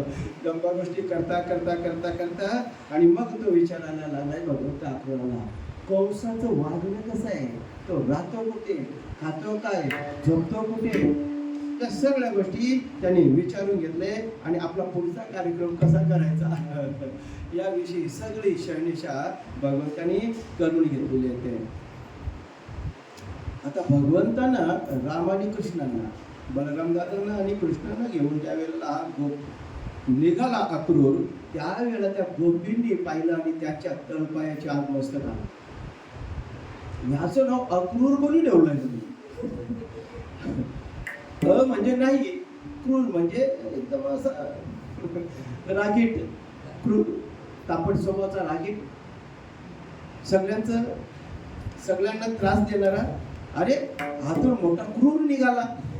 त्याच्या अगोदरचा हा शब्द कोणाला पाहिजे होता, हा उलटा निघालाय. हा अक्रूर नसून क्रूर आहे. ज्याच्यावर आम्ही एवढं प्रेम करतोय अशा या भगवान कृष्णांना घेऊन तो चालला. आता आमचं गोकुळ ओस पडेल, हा मथुरेमध्ये घेऊन चालला. आणि मथुरेमध्ये आम्ही तर असं ऐकलंय हायफाय सोसायटी आहे, तिकडे मुली शिकलेली आहेत,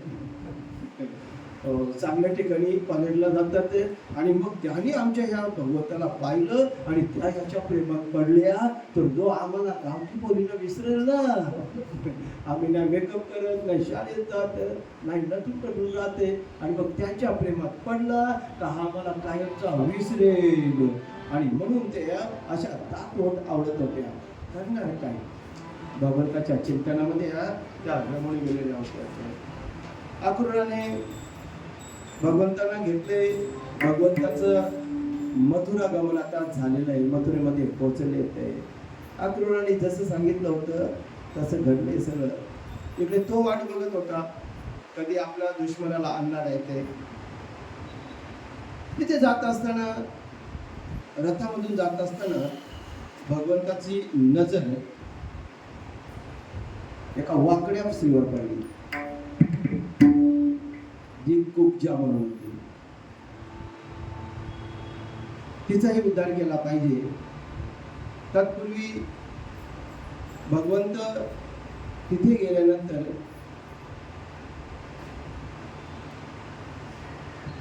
आराम करण्याच्या अगोदरची गोष्ट सांगितली जाते. असं आपण ते पण प्रकरण पुढे चालते, वाढेल प्रकरण. तिसऱ्या प्रकरणामध्ये नंतर कृष्णांनी आणि बलरामांनी विचार केलाय, आलोय तर खरं आपण अगोदर नगरी तर बघून घेऊया, कंस कुठे बसतो, कशा रीतीने राहतोय.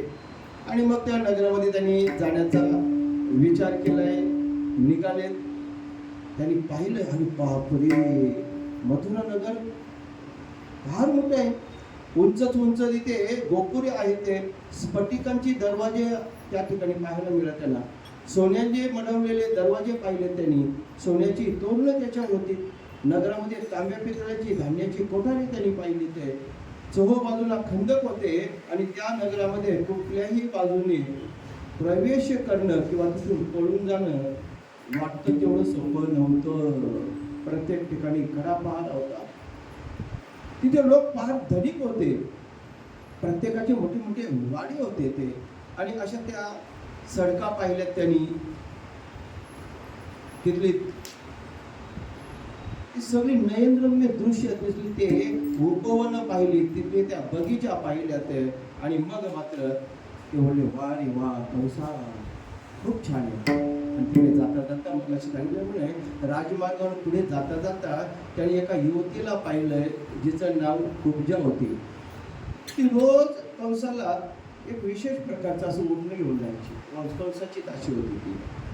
तिला पाहिलं, सगळी लोक तिला 3 ठिकाणी तिला वाकवत होती. 3 ठिकाणी ती वाकलेली होती. आणि सगळी लोक तिला काय म्हणतात आपण, तिरस्कार करायचे. कोणी तिच्याशी बोलत वगैरे नव्हता. पण तिच्या हातामध्ये ती कला असल्यामुळं ती कंसाला रोज चांगलं चांगलं उठणं घेऊन जातं. ती भगवंतानी पाहिलं आणि मग त्याला, हे सुंदरी, तुझं नाव काय? आतापर्यंत लोक जिच्याकडे खोडसाळपणाने पाहत होते, तिला सुंदरी म्हटल्यावर आता तुला केवढं बरं वाटलं असेल ना. बरं वाटली, थांबली, पाहते त्यांच्याकडे. तहानभूक आणून गेली ती. मला 3 ठिकाणी वात आहे माझ्या शरीराला, आणि म्हणून माझं नाव त्रिवक्र असं आहे. लोक मला आता माझी चेष्टा करतात, त्रिवक्र आहे ते, त्यांची दासी आहे ते. ते उठणं आम्हाला देशील का? आम्हाला दे ना, आम्हाला पण बघू दे. ठीक आहे. तिने मागचा पुढचा विचार नाही केला, कारण त्याचं भगवंताचं सौंदर्य, कोमलता, मधुरता, मध्य हास्य आणि प्रेमाला त्यांनी पाहिलं आणि ती प्रभावित होऊन गेली. त्या दोघांना तिने भरपूर उठणं लावलं. कंसाची भीती सुद्धा तिच्या मनातून निघून गेली. भगवंताला पहिल्यावर अशी अवस्था व्हायला पाहिजे महाराज. भगवंतानी तिला सांगितलं, आता आम्हाला उठणं तर लावलं, आणि मी उदार असं लोक म्हणतात ना. तिचा चेहरा फार सुंदर होता, पण 3 ठिकाणी वात असल्यामुळं ती बिनकामाची असं समजून लोक तिची थट्टा करायची. भगवंतांनी त्याला घेतलं, जवळ घेतलंय. तिच्या एका पायावर एक पाय दिला भगवंतांनी. क्रिया करायची होती ना, तिला दाबून घेतलंय आपल्या हाताने. असं मस्तपैकी 2 बोटांनी तिची हनवटी असं कटकन असं वरती उचललं होतं. तिच्या पायाला दाबले, पायरी आणि हनवटीला असं 2 बोटावरती कटकन अशी उचलल्याबरोबर तिन्ही वाक निघून गेले आणि ती एकदम मस्त सरळ झाली. काय बघायचं, अशा रीतीनं तिने सुद्धा पाहिलंय. भगवंतावर मन मोहित झालेली ती. मोहित जाती सांगितलंय, अरे आमच्या घरी या, कधीतरी या, चहा पाण्याला या. आता तुम्ही उपकार आहेत ना. तिकडे अगोदरच कंसाने तयारी केली होती. तुम्हाला या पीठ नावाचा एक मोठा हत्ती, आणि त्या हत्तीला यांच्या अंगावर चढायचं, नेस्तनाबूत करायचंय. भगवंत येते तिथे गेल्याबरोबर त्यांनी पाहिलंय, हा हत्ती माझ्याकडे रागाने बघतोय, आता माझ्यावर चाल करण्यात. भगवंतांनी सोंडेला पकडलं, पायाला पकडलं, गरगर गरगर फिरवलं. आपण सगळी लोक बघतच राहिली. एवढंसा बालक एवढं मोठ्या हत्तीला. असं जन्मेच्या राजाने संशय पकडला होता. ते हत्ती पिकतात 2. त्याच्यामुळे 18वा ब्राह्मण नाही उठला ना, संशय न पकडला. एवढं ठीक आहे. आता हे प्रत्यक्ष दिसते. आणि मग त्याच्या पुढे जाऊन आता कंसाने तो मैदान तयार केला होता. त्याच्यामध्ये मोठे मल्ल होते, चानूर, मुष्टिक, त्याच्याबरोबर लढायचं होता. आता ते पण तात्काळ होते. बिंजोर होते ना, बिंजोर शिंजोर आपण म्हणायचो तसं. बरं, त्यांच्याबरोबर त्यांनी केले, त्यांनाही आपण मारले, त्यांचंही त्यांनी अशा प्रकारे. आता मात्र कंस चिडला आहे. जे जे प्रकार याला मारण्यासाठी गेले ते सगळे पकड गेले आणि म्हणून कंस स्वतः त्याच्या सिंहासनावर उडलाय, उडी मारली, त्यांनी हातामध्ये शस्त्र घेतले आणि आता तो कृष्णाला मारण्याकरता ढाल आणि तलवार घेऊन कृष्णावर प्रहार करणार. तोपर्यंत भगवंत सावध झाले. भगवंताने त्या कंसाला असं काही एक रपाटा मारलं ना, एक रपाटा मारल्याबरोबर त्याचे डोळे आता गडगड करायला लागले. डोक्यावरचं मुकुट खाली पडलं. त्याला असं अपेक्षित नव्हतं असं होईल म्हणून. तो त्याला मारून टाकते.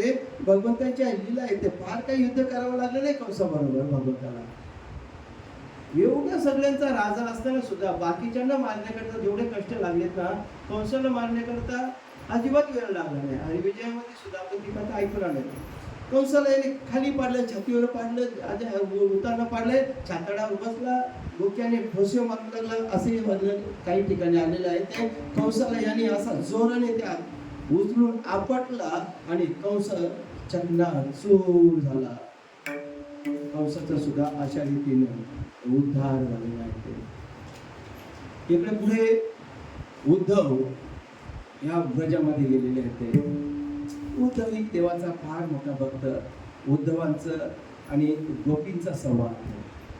उद्धव ही भगवंतासारखा दिसायला, सेम टू सेम, काहीच फरक नाही.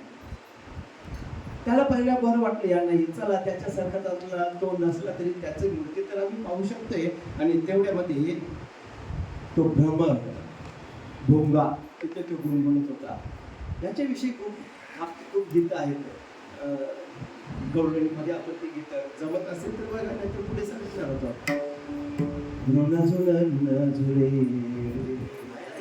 यात काय येत असेल तर ठीक आहे, आपल्याकडे होतं तुमचा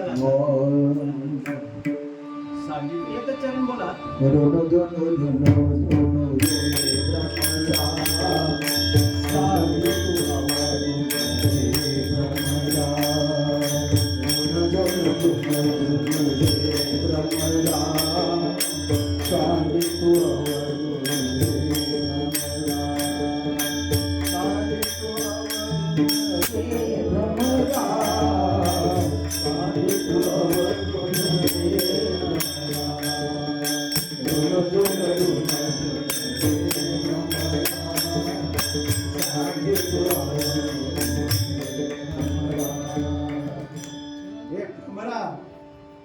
तू तिकडून आलास जिथं तो भगवंत त्याच्या दुसऱ्या नवीन मैत्रिणींना घेऊन आहे, मस्तपैकी बगीच्यामध्ये त्यांच्या बरोबर रासकीला खेळतोय. तिकडनं आलास, मग तुझ्या त्या पायाला ते परागकर तुझ्या फुलावर बसला होता, जिथं त्यांच्या निशाणे आहेत, त्यांचे ते कुमकुम, त्यांचं ते केशर उलटी लागलेली आहे आणि तुझ्या पायाला लागली. आता तिथून जा, तू पण असाच आहेस, आमची काही समजून करण्यात येऊ नकोस. असं अनेक प्रकारे त्यांचा तो संवाद झालेला आहे. या गोपिकांच्या मनामध्ये भगवंताविषयी निस्सीम प्रेम होतं. पुढं प्रकरण सरकत आहे. जरासंग, आता जरासंगाचा मोक्षाचा दिवस जवळ आलेला आहे. ते शुकाचार्य या कथा गंगेच्या किनाऱ्यावर परीक्षित जो 7 दिवस अनशन करून बसलाय, तक्षकाची वाट पाहतोय, मृत्यूचं भय निघून गेलंय. परंतु आता एवढ्या चांगल्या कथा, भगवंताच्या कथा सुरू आहेत, रात्र दिवस काहीच नाही. महाराज पाणी सुद्धा पित नाही, निर्जला उपास 7 दिवस. खूप कथा, कोणालाच वेळेचं भान राहिलेलं नाही.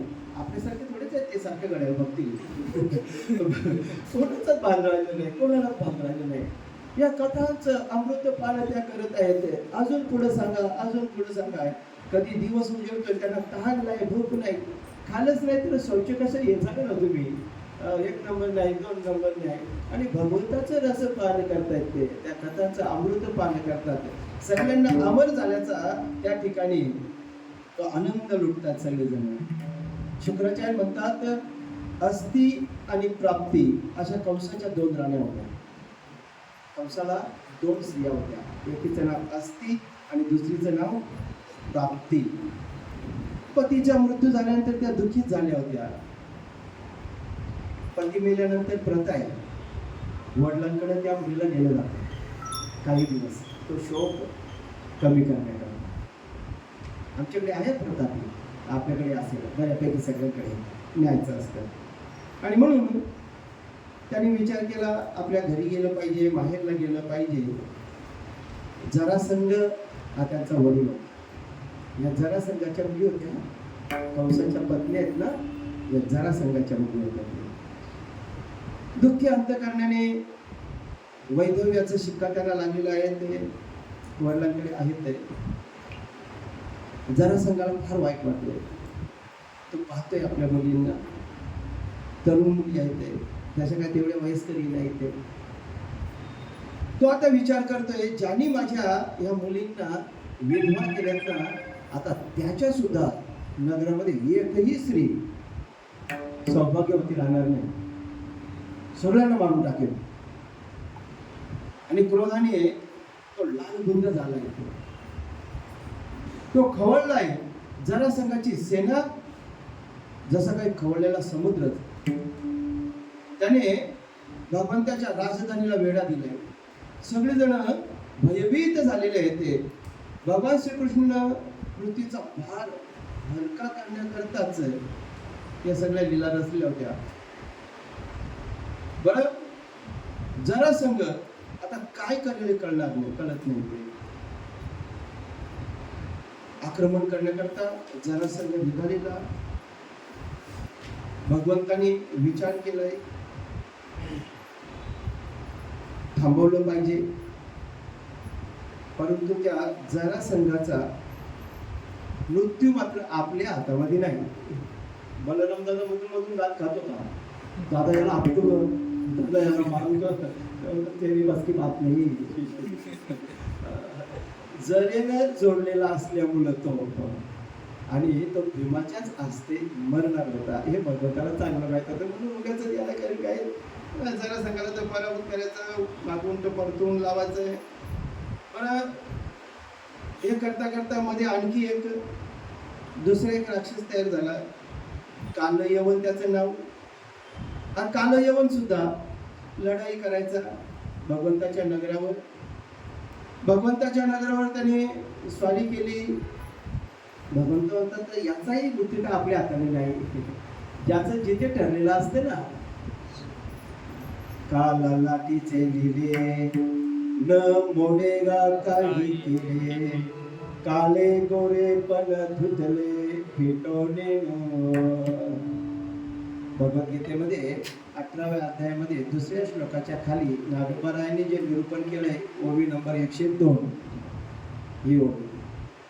ज्याचा जिथे मृत्यू आहे, ज्या वेळेला आहे त्याच ठिकाणी होणार आहे. आपण नंतर चर्चा करतो तिकडे कशाला गेला होता मारायला, मरायला गेला होता तो तिकडे, त्याचा मृत्यूच त्या ठिकाणी आहे ना, म्हणून गेला होता.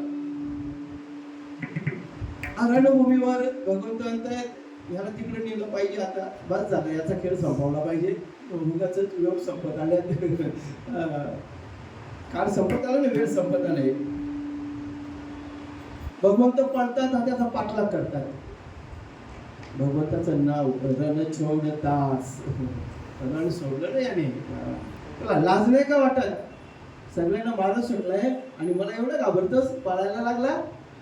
आतापर्यंत मिळवलेली कीर्ती तुझी आता धुळीस मिळेल, याची पण लाज नाही का वाटत?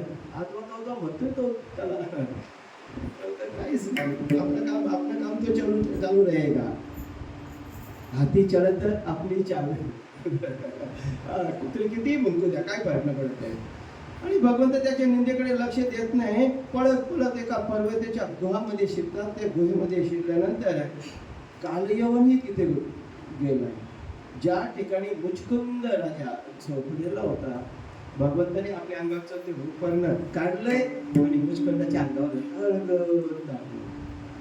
तिथे गेलाय. कालयवन गेलाय. त्यांनी बघितलंय, अरे मला एवढा दमवलास आणि आता इथे मस्तपैकी झोप काढतेस, थांब तुला.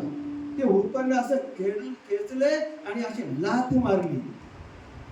कोणी त्या कालयवनाने. झोपलेला पण होता मुचकुंदराचा. कोण हा मुचकुंदराचा?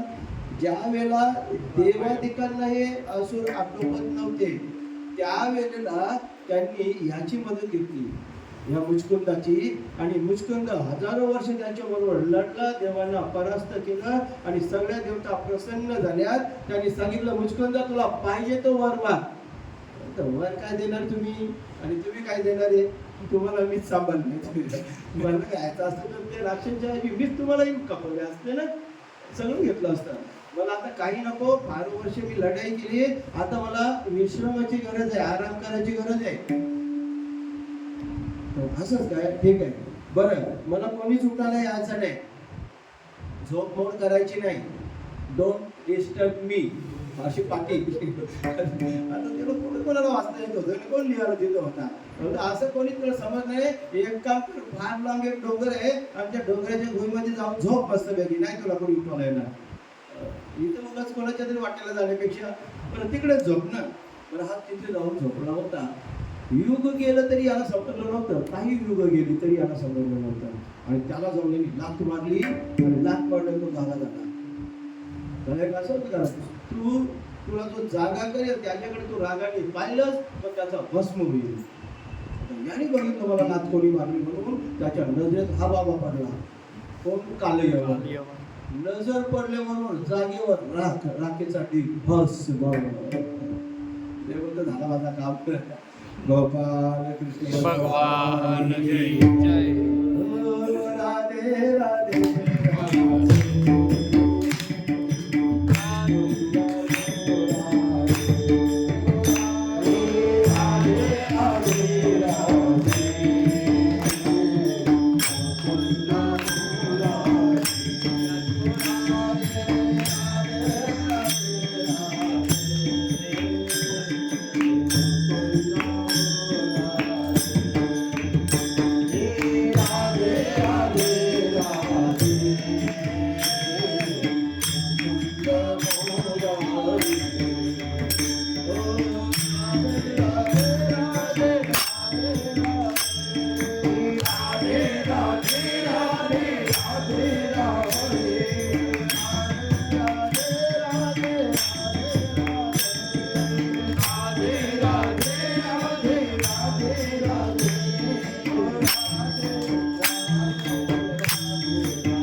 मस्त लग्नाच्या टायमाला आले. लग्नासाठी वराडी म्हटली येते ना. खूप छान, खूप छान. मस्तपैकी भगवंताच्या ह्या लीला सुरू आहेत. आता आला विषय, आता मस्तपैकी भगवंत आता वाढत आहेत तरुण अवस्थेमध्ये आलेले आहेत. पण दादाचं पहिलं झालं पाहिजे ना. बाबा लागेल, दादा बाकी आहे ना अजून. शुकाचार्याकडनं परीक्षेची कथा ऐकत आहेत. मुचकुंदावरी भगवंतांनी केलेली कृपा. मुचकुंदाला भगवंतांनी सांगितलं, भगवंताचा डोळे पुसतोय, मैं कहा हूं, आप कोण आहे? अरे बाबा, एवढं कुठं झोपतात? एवढी युगाच्या युग बदली झाली, अजून तुझी झोपणे पुरी झाली. मग तो जळून बसतो झाला, तू कोण? त्याचा काटा काढायचा होता. माझं काम झालं, बस आता तुझा बंद तुझा जा, आता बस झालं, तुझ्या कार्यासाठी जा. भगवंतांनी त्यालाही मोक्षाला पाठवले. पुढं शुकाचार्याकडनं परीक्षेची कथा ऐकतात ते. मग दादाचा लगीन झाला का? दादाचा, बळराम दादाचा? हो झाला. तुला अगोदर सांगितलं होतं ना, विसरतोस कसा रे तू? परीक्षेचा विसरलास, तुला अगोदर सांगितलं होतं ते काय, हे मी तुला अगोदरच सांगितलं होतं. अनर्थ देशाचा राजा श्रीमान रैवत नावाचा राजा अमर्थ देशाचा होता. त्याच्याचं नाव काय होतं, अनर्थ. आणि त्याने आपली रेवती नावाची कन्या ह्या बलरामांना दिली होती. बलरामांच्या पत्नीचं नाव रेवती, त्याच्या सासऱ्याचं नाव रैवतावरनं रेवती. पूर्वी असंच आहे, आई वडिलांच्या नावावरनं मुलांची नावं ठेवली जायची. आता आले नावं पण नाही घेत. आमच्या एका मामाच्या मुलाचं तयारीसाठी थांबलं थोडंसं, आपलं उशीर नको आलं म्हणून. बरं, त्याचं नाव ठेवलं होतं प्रफुल्ल. आता प्रफुल्ल नाव लिहून माहिती आहे तुम्हाला कसं आहे, फार कठीण आहे आपल्याला पण बोला. प्र तो आकडा पाहिजे, नंतर अर्धा फ ना त्याला दुसरा जोडला अख्खा फ, असा 1.5 फ. प्रफुल्ल. आता त्या जुन्या बाई आमच्या इकडे 40 वर्षापूर्वीची गोष्ट आहे. मामी आमची शहरातली, तो नाव कोणी घ्यायचा, त्यांना काय प्रफुल्ल बोलता येत नाही. प्रफुल्ल ते पप्पू बोलायला लागले. त्याचं नाव आता पण पप्पूच बोलतात त्याला. प्रफुल्ल बोललं डायरेक्ट पप्पू बोलायला, तो विचार करा. जय श्रीराम बोलला पडेल. चला, अशाच एके दिवशी रुक्मिणी आईसाहेब त्यांच्या वडिलांच्या नगरामध्ये बसल्या होत्या. एका ब्राह्मणाकडनं भगवंतांच्या लीलांचं कथन सुरू होतं, ऐकत होत्या. त्यांचं सगळं लक्ष तिकडेच, तो कसा दिसतो इकडेच, लीलांकडे लक्षच नाही रुक्मिणी आईसाहेबांचं. पण असा नवरा मला मिळाला तर तसाच नवरा मिळाला पाहिजे. मग काय करावं, इकडे तर लग्नाची तयारी चालली, साखरपुडा झालाय. मग तो मुलगा मला नाही आवडत, परंतु तिचा जो भाऊ होता ना रुक्मी नावाचा, तो श्रीकृष्णांचा द्वेष करत होता. आणि त्यामुळं त्याचा मित्र शिशुपाला त्याचा मित्र होता, आणि म्हणून शिशुपालाबरोबरच तिचं लग्न व्हायला पाहिजे.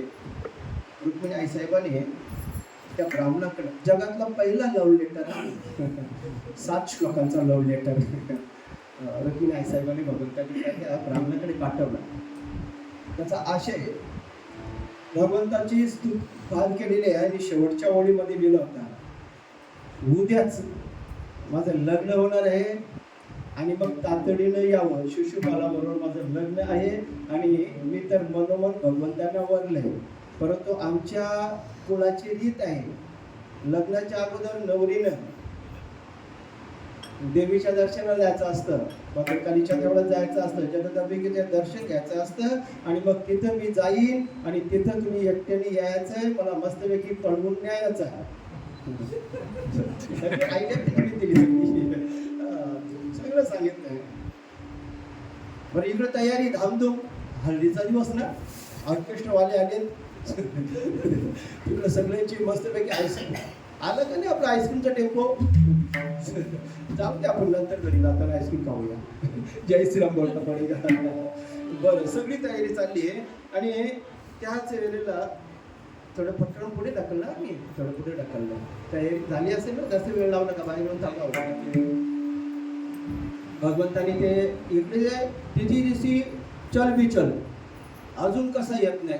कसा ग बाई हरविन धीर धरू, कसा ग बाई हरविन धीर धरू,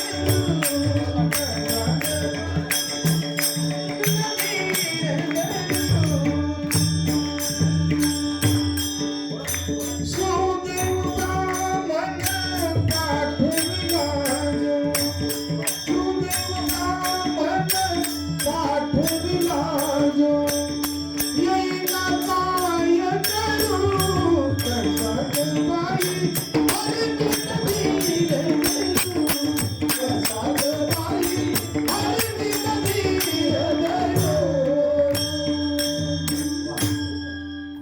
सुदेव ब्राह्मण पाठवलंय, कसा धीर बघू. इकडे सगळी तयारी झाली आणि मग तिला कळलं तो आलाय आलाय.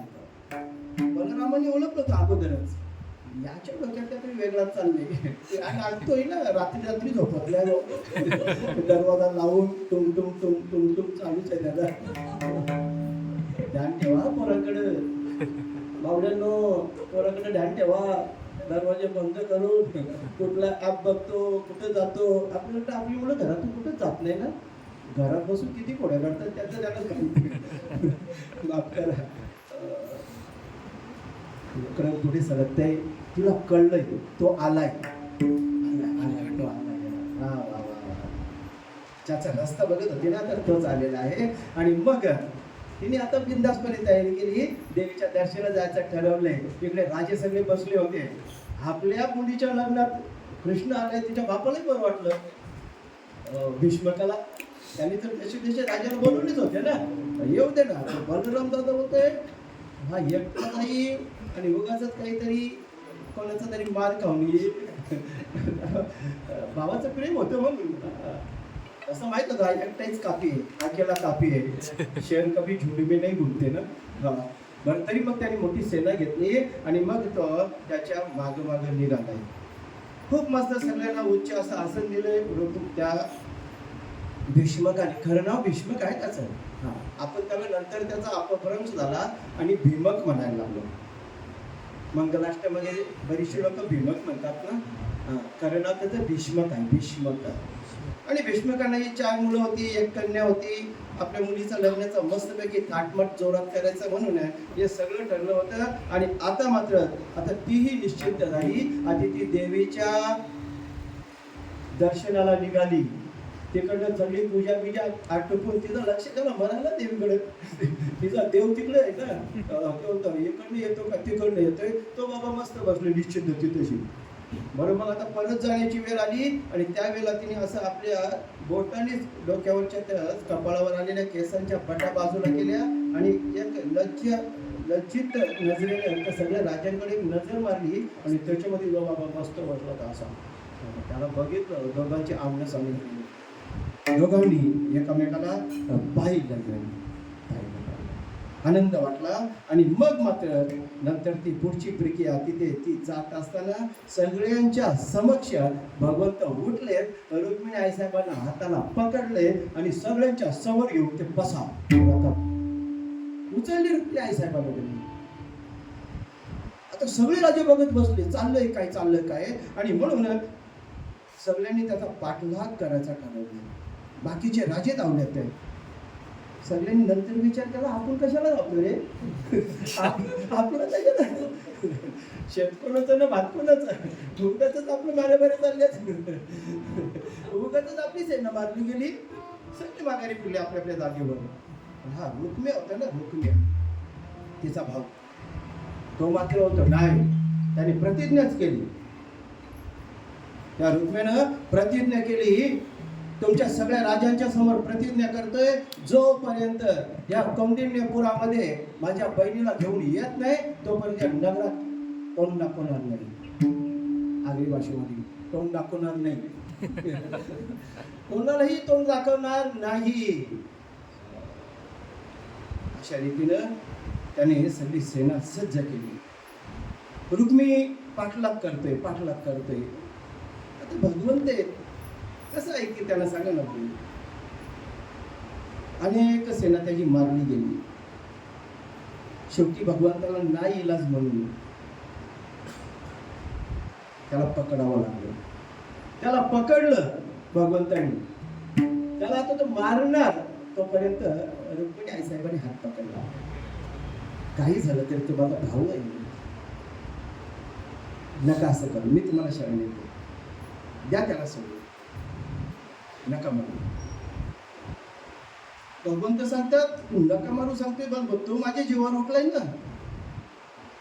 लग्नाच्या अगोदर उगाच कशाला घरातल्या माणसाचा रक्तस्राव, कशी तरी तिची ती करुणा भगवंतानी ऐकली. भगवंत म्हणतो याला सोडायचा, पण असा नाही सोडायचा, याला आठवण राहिली पाहिजे ना, अद्दल तर घडलीच पाहिजे ना. आणि मग त्याच्या डोक्यावरच्या केसांचे पाठ काढले, त्याची अर्धी मिशी अर्धी दाढी अशा रीतीने त्यांनी केलंय आणि मग मात्र त्याला सोडून दिलं. तेवढ्यात त्या ठिकाणी बळराम दादा आले. बळराम दादा होते, अरे कृष्णा असं नसतं का आता भाऊजी आहे ना तुझा, तो किती गेला तरी एवढं मोठं आपल्याला उद्या त्यांच्या घरी गेल्यावर कसं तुला चहा पाणी आणतील, विसरून जाईल. प्रेम प्रकरण काय लोक थोड्या दिवस राहतील रागाने, नंतर विसरतील. काही काळ गेला तर दोघांचं एकमेकावर प्रेम होतं ना, राहू त्यांना कसं तरी त्यांना समजवलं आणि मग मात्र आता इकडून पळून आणली ना त्यांनी. आता आपल्या नगरामध्ये जाऊन त्यांचा लग्न लागलं पाहिजे आणि म्हणून ती नगरी सजवली गेली. आता मात्र भगवंताच्या लग्नाचा मुहूर्त आलेला आहे. रुक्मिणी आई साहेबांना आता ते लक्ष्मीचेच आई त्यांना बरोबर सजवली गेली. अख्खी नगरी ढोल ताशे सगळेजण आलेले आहेत आणि त्याच वेळेला भगवंताच्या या लग्नाचा सोहळा आता आपण सादर करणार आहोत. आपल्या नवरा नवरींना घेऊन यायचं आहे.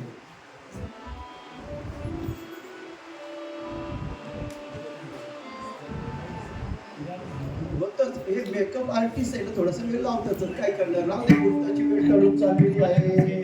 नवरा नवरीला लवकर आणावे. मुहूर्ताची वेळ टळत चालली आहे. नवरदेवाला घेऊन यायचे, नवरीला घेऊन यायचे. अरे वा वा वा वा वा.